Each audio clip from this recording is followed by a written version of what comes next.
Baby penguin कहिए या Pappu part 2, लेकिन ये शब्द अब आदित्य ठाकरे के साथ चिपक चुके हैं और इससे पीछा छुड़ाने की वो जितनी भी कोशिश करेंगे, ये उनसे चिपकता ही जाएगा। उद्धव ठाकरे इस वक्त कांग्रेस और एनसीपी के साथ गठबंधन में सरकार चला रहे हैं, लेकिन बीजेपी का गुस्सा ठाकरे परिवार और उनकी पार्टी शिवसेना की ही ओर केंद्रित है। उद्धव ठाकरे और उनका पुत्र आदित्य ठाकरे महाराष्ट्र में बीजेपी और उसके नेतृत्व के समक्ष वास्तव में खतरा बन चुके हैं। बीजेपी ये मानकर चल रही थी कि पिता बाल ठाकरे के देहावसान के बाद चुपचाप रहने वाले फोटोग्राफर और गैर करिश्माई व्यक्तित्व वाले उद्धव ठाकरे के नेतृत्व में शिवसेना को निपटाना बेहद सरल कार्य होगा। ये बहुत बड़ी गलती साबित हुई और जब उद्धव ठाकरे ने अपने पुत्र आदित्य को मंत्री बनाकर अपनी तरफ से एक बड़ी गलती कर दी। जरा राहुल गांधी के खिलाफ चलाए गए पप्पू कैंपेन को याद कीजिए, जिसे व्हाट्सएप जोक्स और अथक प्रचार के साथ चलाया गया था।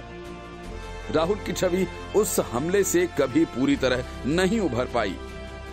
अब बिल्कुल उसी तरह के हालात का सामना आदित्य ठाकरे को करना पड़ेगा।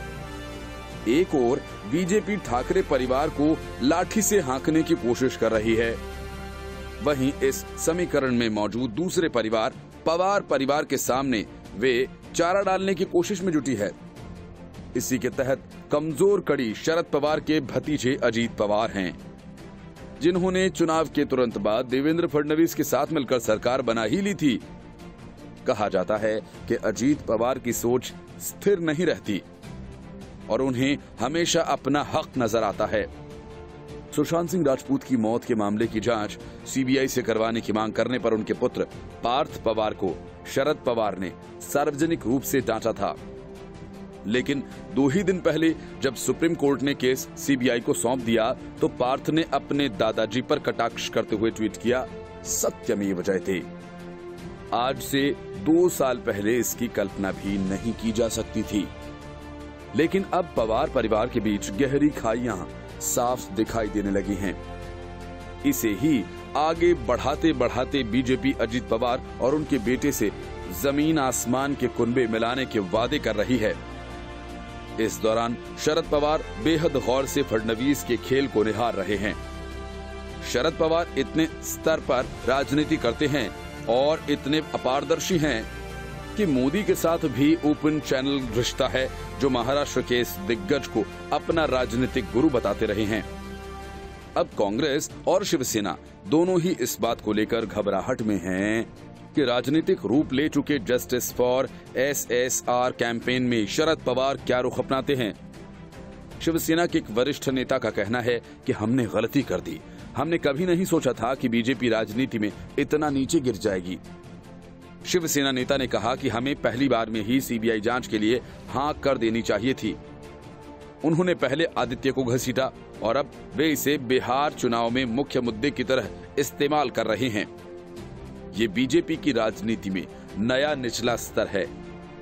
निचला स्तर ये भले ही हो या ना हो, बीजेपी और बिहार में उनके सहयोगी मुख्यमंत्री नीतीश कुमार ने तय कर लिया है कि आगामी चुनाव में सुशांत बड़ा हथियार होगा। कभी सुशासन बाबू कहकर पुकारे जाने वाले नीतीश कुमार के पास अब कोई ऐसी उपलब्धि बची नहीं है जिससे वे मतदाताओं को लुभा सके।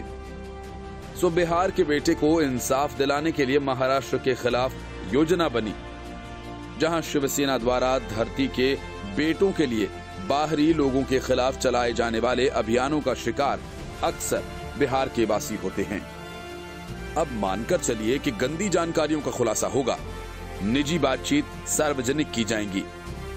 जैसे जैसे बिहार विधानसभा चुनाव नजदीक आता जाएगा, बीजेपी से जुड़े अभिनेता बेहद तेज गति से सुशांत कैंपेन को चलाए रखेंगे।